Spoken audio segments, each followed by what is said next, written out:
నమస్కారం వైజాగ్. నేను ఎక్స్పెక్ట్ చేయలే ఇక్కడ ఒక ఈవెంట్ వైజాగ్లో జరుగుతుందని. ఎందుకంటే సార్ ఉండే బిజీలో ఒక ఈవెంట్ జరిగితే చాలా బాగుంటుంది, సంతోషంగా ఫీల్ అయ్యాం. అండ్ లాస్ట్ వీక్ సారు మన సినిమా చూశారు, పవన్ సార్ సినిమా చూశారు. చూసిన తర్వాత ఇమ్మీడియట్గా నెక్స్ట్ డే మనం ఎవరు గెస్ట్ చేయలేం, సారు స్పార్క్ కానీ ఆయన ఫాస్ట్ కానీ వెంటనే ప్రెస్ మీట్ పెట్టారు, ఒక ఈవెంట్ పెట్టారు, వైజాగ్లో ఒక ఈవెంట్ చేయాలన్నారు. మిమ్మల్ని కలిసి ఆపర్చునిటీ దొరికింది. హలో, ఓకేనా? నేను చెప్పిన lines one more. So hello hello testing. Okay, good. మొన్నసారి ఈ మధ్య 3 days బ్యాక్ 4 days బ్యాక్ మన సినిమా చూశారు, హరిహర వీరమల్లు. చూసిన తర్వాత సార్కి ఒక చిన్న ఎనర్జీ పాస్ అయింది. నెక్స్ట్ డే ఇమ్మీడియట్గా సార్ ప్రెస్ మీట్ పెట్టారు. దాని తర్వాత ఇంకో ఈవెంట్ పెట్టారు. ఆ ఈవెంట్ లోపల నేను వైజాగ్ వస్తున్నాను, ఈవెంట్ చేస్తున్నాను అని చెప్పారు. ఎందుకంటే ముందుగా ప్రీ రిలీజ్ ఈవెంట్ ఇక్కడే ప్లాన్ చేసాము. ఆ రోజు ఇక్కడ వర్షాలు ఉన్నాయి కారణంగా మళ్ళీ దాన్ని హైదరాబాద్కి మార్చాము. మళ్ళీ ఎందుకు తెలియదు, పర్వాలేదు మనం అనుకున్న వైజాగ్లో చేసే తీరాలని మళ్ళీ పెట్టారు సార్. ప్రతి సినిమాకి ఒక్క ప్రీ రిలీజ్ ఈవెంట్ ఉంటుంది, కానీ ఈ పిక్చర్కి నాకు 2 ఈవెంట్స్ దొరికింది. Thank you sir, Pawan sir.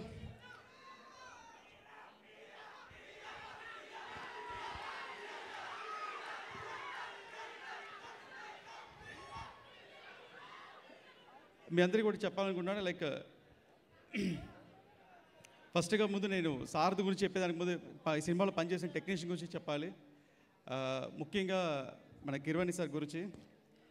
Keeravani సార్ని వచ్చి హిందీలో ఎంఎం క్రీమ్ అంటారు, తమిళ్లో మరగద మణి అంటారు. కానీ నిజంగా ఆయన ఒక సంగీతాలకు కానీ ఆయన మ్యూజిక్ ఒక సముద్రం లాంటిది. అమావాస్య రోజు అల్లలు కూడా కామ్గా ఉంటాయి, కానీ ఆయన మెలోడీస్ కామ్గా ఉండవు, మనకి వినిపిస్తూనే ఉంటుంది. అండ్ సార్ థ్యాంక్స్ సార్, మీతో వర్క్ చేసే ఆపర్చునిటీ దొరికింది. మీతో కొలాబరేట్ అయ్యేదానికి నాకు ఒక చిన్న ఫియర్ ఉండింది బిగినింగ్లో.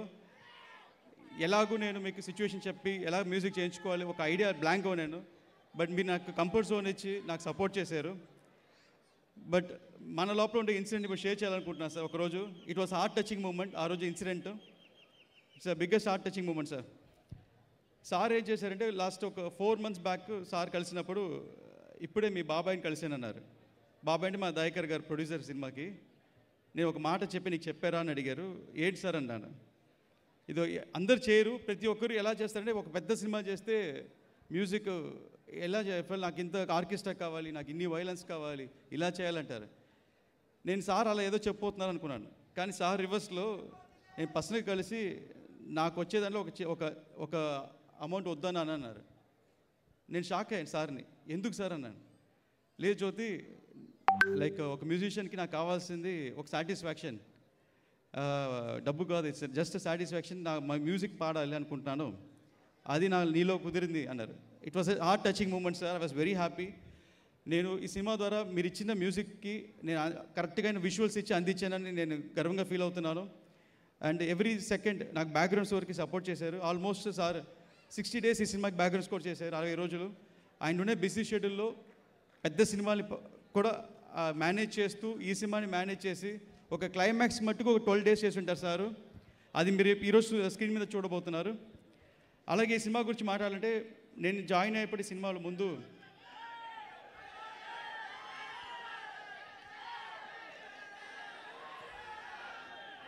ఈ సినిమా గురించి చెప్పాలి. నేను జాయిన్ అయినప్పుడు ముందు క్రిష్ గారు ఈ సినిమా స్టార్ట్ చేశారు, జ్ఞానశేఖర్ గారు డిఓపి.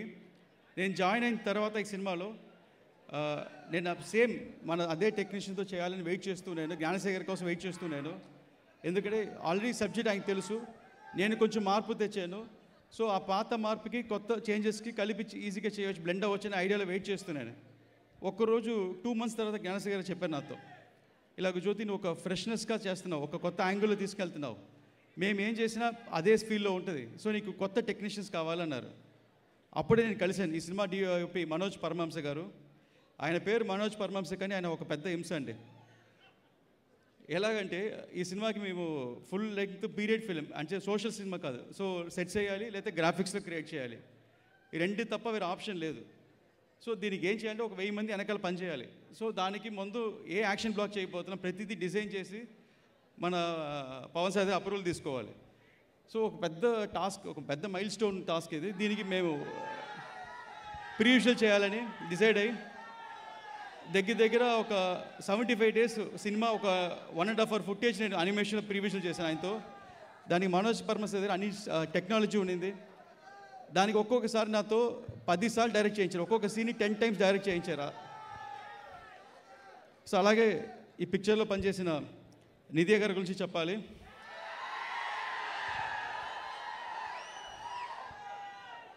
అండ్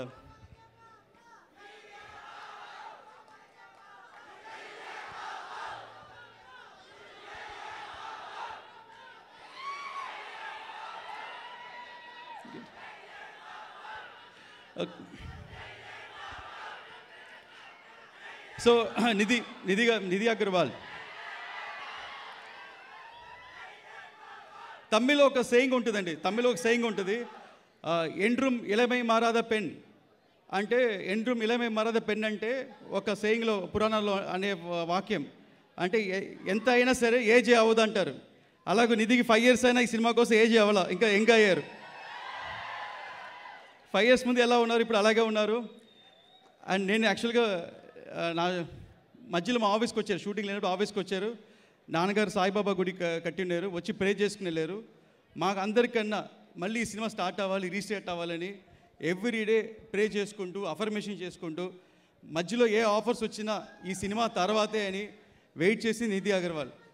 తను ఏదైనా ఈరోజు ఇలాంటి రోజు ఒకటి వస్తుంది, స్ట్రాంగ్గా ఈ సినిమా గెలుస్తాము, కొడతాము అని ఎంతమంది, ఇప్పుడు తను ఈ సినిమా కాదండి, పక్కన చాలామంది ఇండస్ట్రీతో మీట్ అవుతుంది. ఎవ్రీబడి వెళ్ళినా పాజిటివ్గా నెగిటివ్ ఎక్కువ చెప్తారు. ఆ నెగిటివ్ ఎంత చెప్పినా కాదు అని వాళ్ళతో పాజిటివ్ చెప్పించేలాగా ఈ సినిమాని సోలోగా ప్రమోట్ చేస్తూ ఇంకా ఫ్యాన్స్ని ఎంగేజ్ చేయాలని నిన్న నైట్ కూడా 1 o'clock ట్విట్టర్ స్పేస్లో వెళ్ళి ఏదో చాట్ చేశారు.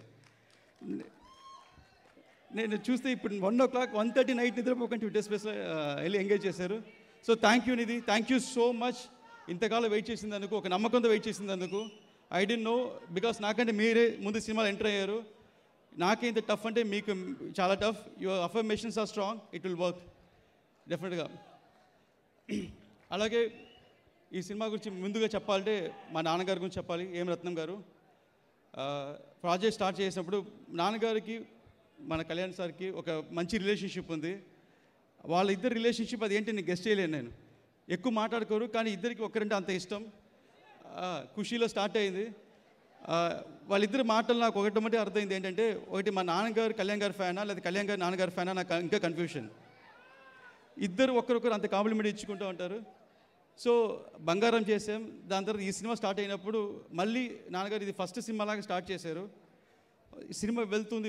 ఒకరోజు నేను వచ్చి, నాన్నగారు తమ్ముడికి ఏజ్ అవుతుంది, పెళ్లి చేయాలని ఈ సినిమా తర్వాత, నీ ఆపరేషన్ చేసుకోవాలి, ఇది ఈ సినిమా తర్వాత ఏం చేయాలన్నా ఈ సినిమా తర్వాత, ఈ సినిమా హిట్ కొట్టే మిగతా స్టెప్ అని, అటు చెన్నై కూడా వెళ్ళకుండా ఇక్కడే లాక్ అయిపోయి హైదరాబాద్లో ఉంటూ ఒక కసి అనొచ్చి, కసికి మించి ఇంకా వేరే వర్డ్ లేదు. ఆ వర్డ్ ఏంటంటే మా ఏం రత్నం గారు అంత పోరాటం చేసి ఈ సినిమాని స్ట్రాంగ్గా బిలీవ్ చేసి చేశారు. ఆయన కోసమైనా ఈరోజు special shows screening first time అనుకుంటాను. 500 స్క్రీనింగ్, ఇంకా ఫ్యూ అవర్స్లో సినిమా రిలీజ్ అవబోతుంది. 500 to 600 స్క్రీన్స్ రిలీజ్ అవుతుంది, అన్ని హౌస్ఫుల్స్. సో ఇదన్నిటికీ కారణం ఆయన డెటర్మినేషన్, ఆయన గోల్. ఈ ఏజ్లో కూడా ఇంత పెద్ద సినిమా చేయడం ఆయన డ్రీమ్ మిషన్. ఇది సో నాన్నగారికి చాలా థ్యాంక్స్ చెప్పాలనుకుంటున్నాను నాకు ఈ ఆపర్చునిటీ ఇచ్చిన దానికి. ఎస్పెషల్లీ ఈ సినిమా క్లైమాక్స్కి సడన్గా డిజైన్ చేసినప్పుడు ఒక పెద్ద బడ్జెట్ అవసరమైంది. అంత పెద్ద బడ్జెట్ ఎలా ఒప్పించాలని అనుకునేటప్పుడు, లేదు చేస్తాం, ఆడియన్స్ బయటకు వచ్చేటప్పుడు ఆ ట్రాన్స్లో ఉండాలని నాకు హెల్ప్ చేశారు. చాలా చాలా థ్యాంక్స్ సార్.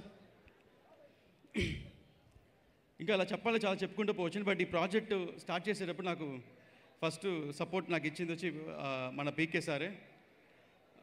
ఒక్కసారి పవన్ కళ్యాణ్ సార్ కలిసినప్పుడు మధ్యలో సార్ చాలా బిజీగా ఉన్న 2.5 years బ్యాక్. అప్పుడు నేను చెప్పాను, సార్ మీరు అసురన్నం సాంగ్ చూసింటారు, దానికి ఒక ఫైట్ చేసి ఉంటారు, సారే కొరియోగ్రాఫ్ చేశారు ఆ ఫైట్ని. సో ఆ fight heart and soul for sir అండి, మామూలు ఫైట్ కాదు అది. So almost 57 days sir shoot చేశారు దాన్ని ఎడిటింగ్ చేయాలంటే ఇట్స్ నాట్ ఈజీ జోక్, అంత రష్ చూస్ చేయాలి. బట్ అన్ని చేసి సార్ చూపించిన, సార్ వాజ్ వెల్ ఇంప్రెస్డ్. ఒక్క మాట సడన్గా అన్నారు, ఓకే జ్యోతి నువ్వు దీన్ని కంప్లీట్ చేయి, డైరెక్ట్ చేయన్నారు. నా పైన ల్యాక్ ఆఫ్ కాన్ఫిడెన్స్ అండి ఎంట్రన్స్ అయ్యేటప్పుడు. సో మనకి లైఫ్లో ప్రతి ఒక్కరికి ఒక ఛాలెంజెస్ వస్తాయి. ఒక్కొక్క స్టేజ్ పైన ఎవరైనా మోటివేట్ చేయాలి. లైక్ ఎలా చెప్పాలంటే మనకి మనపైనే నమ్మకం లేకుండా ఇది మనం చేయగలుగుతామనే క్వశ్చన్స్ అన్నీ ఉంటాయి. సో ఆ టైంలో నాలో ఏం చూసారో తెలియదు పవన్ సారు, నువ్వు చేయాలి, నేను నిన్ను నమ్ముతున్నాను అన్నారు. సో నాకు సినిమా హిట్ కావాలి, నువ్వు కరెక్ట్గా చేయాలి, ఇదే చెప్పాను, నీకు ఫుల్ ఫ్రీడమ్ ఇస్తాను, నేను ఒక్కటి ఏం అడగను, కానీ నువ్వు చేసి చూపించాలన్నారు. ఆ రోజు సార్ మాటలో నాకు సార్ కన్నా ఒక ఫైర్ కనిపించిందండి. ఈ హరిహర వీరమ్మలు సార్ చూసే విషన్ వేరే, ఆ సార్ మైండ్లో ఉండే ఎక్స్పాండెడ్ లెంగ్త్ వేరే. ఇది ఇండియా మొత్తం రీచ్ అవ్వాలి, దానికోసం ఆయన హార్ట్ అండ్ సోల్ ఎఫర్ట్ పెట్టారు. ఆ ఫైర్ నాకులో ఎక్కించారండి. అది ఇప్పుడు దాకా ఆగల. 2.5 yearsగా అదే ఫైర్తో ఒక్కరోజు ఒక నిమిషం కూడా క్షణం కూడా పడుకోకుండా దీని మీద కష్టపడి పనిచేశాను. But hats off to PK sir. దాని తర్వాత సార్తో నేను షూటింగ్ జాయిన్ అయినప్పుడు sir deputy CM of Andhra Pradesh. So already sir ఒక పెద్ద స్టార్ ఎలా హ్యాండిల్ చేస్తాం అనుకునేటప్పుడు సార్ నేను కలిసాను, విజయవాడలో కలిసి, సార్ ఇలాగ మీరు ఒక పెద్ద జర్నీలో ఉన్నారు సార్, ఈ టైంలో వచ్చి డేట్ అడుగుతాం చాలా తప్పు సార్ నాది, బట్ నాకు మీ ఆఫీస్ టైమ్స్లో ఒక 2 hours అడ్జస్ట్ చేయండి ప్లీజ్ అని రిక్వెస్ట్ చేసినప్పుడు సార్ ఓకే అని మీ అందరూ ప్లాన్ చేసి విత్ సార్ పర్మిషన్ అక్కడ పక్కన ఒక షెడ్లో షూటింగ్ స్టార్ట్ చేసినప్పుడు నాకు ప్రతి సెకండ్ సార్ వచ్చి వెళ్ళేటప్పుడు నా మైండ్లో ఒక గిల్టీగా ఉండేది ఏంటంటే, ఆయన టైం ఆయనది కాదు, సార్ టైం మొత్తం పబ్లిక్ టైం, సార్ ఒక పబ్లిక్ సర్వెంట్, ఆ టైం మన కోసం ఇస్తున్నారు. సో నేను ఇక్కడ షూటింగ్ ఒక 1 hour లేట్ చేస్తే అక్కడ చాలా సార్ చేయాల్సిన సోషల్ పని లేట్ అయిపోద్ది, సో ఆయన చేయాల్సిన పబ్లిక్ కాంట్రిబ్యూషన్ లేట్ అయిపోద్ది అని ప్రిసైజ్గా సార్ రాకముందు లైటింగ్ రెడీగా ఉంటుంది. అక్కడ ఉండే ఆర్టిస్ట్లో మా రఘుబాబు గారు చెప్తారు, అక్కడ ఉండే ఆర్టిస్ట్తో ఒక 10 రిహర్సల్ చేసి స్పాట్ అని మొత్తం కొరియోగ్రాఫ్ చేసి ఒక సార్ రాగానే కరెక్ట్గా ఆయన టైంతో షూట్ చేసి చేశాను. So I'm very happy with that. దీంట్లో ఒక 2-3 లైవ్ ఇన్సిడెంట్ జరిగిందండి, ఆల్రెడీ చెప్పినాను మళ్ళీ చెప్తున్నాను. ఇంట్లో ఒకరోజు ఇన్సిడెంట్ ఏంటంటే, సార్ కరెక్ట్గా 9 అంటే 9కి వచ్చేస్తారు, 9కి అందరు రెడీ ఆర్టిస్టు, సేమ్ మన రఘుబాబు గారు ఇంకో ఆర్టిస్టు సునీల్ ఎవరో 12 o'clock వెళ్ళిపోవాలి డేట్ అని. So 9 to 11, 12 3 hours shoot. Sir 9కి వచ్చేసారు కానీ షార్ట్కి రాలా. నాకేమో టెన్షన్, వీళ్ళు వెళ్ళిపోతారు ఇంకా ఎలా తీయాలి సీన్ అని. 9:30 అయింది, 9:45 సార్ ఏం చేస్తారని కెరవాలో చూస్తే కొంచెం టైర్డ్గా పడుకున్నారు. ఆయన టైర్డ్గా ఉన్నా నేను పక్కన నిల్చుని సార్ అన్నాను, లేచి చూసారు, ఆ టైర్లో కూడా వచ్చి నాకు సీన్ ఫినిష్ చేశారు. వీళ్ళు వెళ్ళిపోయారు, నా ఫోన్ స్విచ్ ఆఫ్లో ఉండింది. 1 o'clock ఆ సార్ వెళ్ళిపోయింది, హ్యాపీ ఫోన్ ఆన్ చేస్తే అప్పుడు అనిపించింది సారు కనకదుర్గమ్మ టెంపుల్లో మార్నింగ్ వెళ్ళి అక్కడ మెట్లని కడిగి తుడిచి వచ్చేటప్పుడు కొంతమంది ప్రాబ్లమ్ని సాల్వ్ చేసి, అండ్ అంతకంటే పెద్ద మూమెంట్ ఏంటంటే సార్ ఆ నవరాత్రులు మొత్తం ఫాస్టింగ్లో ఉన్నారు, ఏం తినకుండా ఫాస్టింగ్లో ఉన్నారు.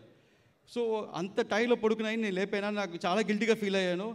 సో ఆయన మెంటల్ పవర్ ఎవరికి రాదండి, అంత స్ట్రెయిన్ ఎవరికి రాదు. సో అప్పుడు కూడా ఆ రోజు నుంచి మీరు చెప్పాను, నన్ను ప్రెషర్ పెట్టకపోతే ఫుల్ డేట్స్ నాకు ఇవ్వండి అని. అలాగే ఈ సినిమాలో రఘుబాబు గురించి చెప్పాలి. ఈ పిక్చర్కి ఒక సెకండ్ హీరోయిన్ అంటే రఘుబాబు గారు అండి. సినిమా మొత్తం సార్తోనే ట్రావెల్ అవుతూ ఉంటారు, ప్రతి దగ్గర ఒక పంచ్లు హ్యూమర్ డైలాగ్స్.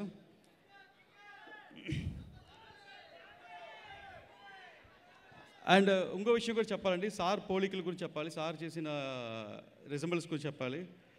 ఇటు తమిళనాడులో ఇంతకుముందు స్ట్రాంగ్గా బిలీవ్ ఏంటంటే ఫిల్మ్ పర్సనాలిటీస్ పాలిటిక్స్కి రావటం ఒక డెకేడ్కి ముందు 5 decades ముందు ఇటు తమిళనాడులో జరిగింది, ఇక్కడ ఆంధ్రలో జరిగింది. ఈ పిక్చర్లో అప్పుడు నేను రైటింగ్ స్టార్ట్ చేసినప్పుడు నాకు పెద్ద ఇన్స్పిరేషన్ వచ్చి ఎంజీఆర్ అండి, రామచంద్ర ఎంజీఆర్. అక్కడ తమిళనాడు స్టేట్ సీఎం. ఆయన పాలిటిక్స్కి వచ్చి సీఎం అయిన తర్వాత కూడా ఆయన డైరెక్ట్ చేసి సినిమాలు చేశారు. ఆయన సినిమాలన్నీ ఫోక్ సినిమాలు, నాడోడి మన్నన్, ఆయిరతిల్ ఓర్వన్, దాని తర్వాత ఎంగ విట్టిపిల్లై అని పెద్ద హిట్స్ ఇచ్చారు. ఆయన్ని ఆ టైం కాదు ఇప్పుడైనా సరే ఆయన దేవుడు అంటారు, ఎంజీఆర్ని ఒక దేవుడు అంటారు. ఎందుకంటే ఆయనతో పనిచేసిన వాళ్ళు, ఆయన వల్ల బాగా ఉండిన వాళ్ళు ఇప్పుడు కలిసినప్పుడు పెద్ద పెద్ద ఆర్టీఓస్, జడ్జెస్ వాళ్ళందరూ కొన్ని రకరకాల స్టోరీలు చెప్తారు. ఏంటంటే ఆయనకి ఎవరైనా ఎదురు వెళితే వాళ్ళు ఏ అడుగుతారో బ్లెస్సింగ్స్ లాగా ఇచ్చేస్తారు. సో ఆయన పిల్లలు లేరు, బట్ ఆయన మొత్తం తమిళనాడు స్టేట్ని ఆయన సొంత పిల్లలాగా ఓన్ చేసుకొని ఒక డెకేడ్ రూల్ చేశారు. సో అలాగే సేమ్ పోలికల్ని సార్తో చూసింది అంటే ఇంకొక స్టెప్ పైకి వెళ్ళి ఎదురు కాదు సార్ ఎదురెళ్ళి హెల్ప్ చేస్తారు అందరికీ. సో మన ప్రాబ్లం ఆయన ప్రాబ్లం అనుకుంటారు. నాకు ఆపర్చునిటీ ఇచ్చినప్పుడు నాకు అనిపించింది ఏంటంటే నాకు ఎంత టాలెంట్ ఉన్నా లేకపోయినా సార్ నమ్మారు. సరే నేను ఉన్నాను, చూసుకుంటాను. నేను స్క్రీన్ మీద వస్తే మన ఫ్యాన్స్కి నచ్చుతుంది, ఇంకా అంత మెంటల్ ఇది. దానికోసం fight skills and physical strain. ఇటు షూటింగ్ స్పాట్కి వచ్చిన తర్వాత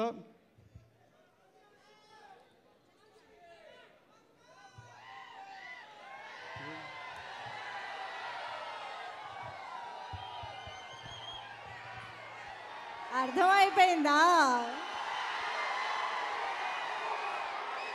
Hold your horses. కాసేపు.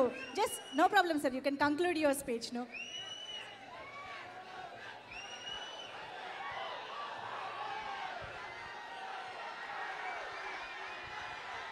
ఈ స్టేట్కి రాకూడదని సార్ నా పేరు. మన ఆంధ్రని ఆపగలుగుతామా? ఆపలేం. అలాగే ఈ సినిమాలో సార్ ప్రతి మూమెంట్, ప్రతి యాక్షను మీరందరూ స్కోర్ చేస్తారు సినిమా థియేటర్లో.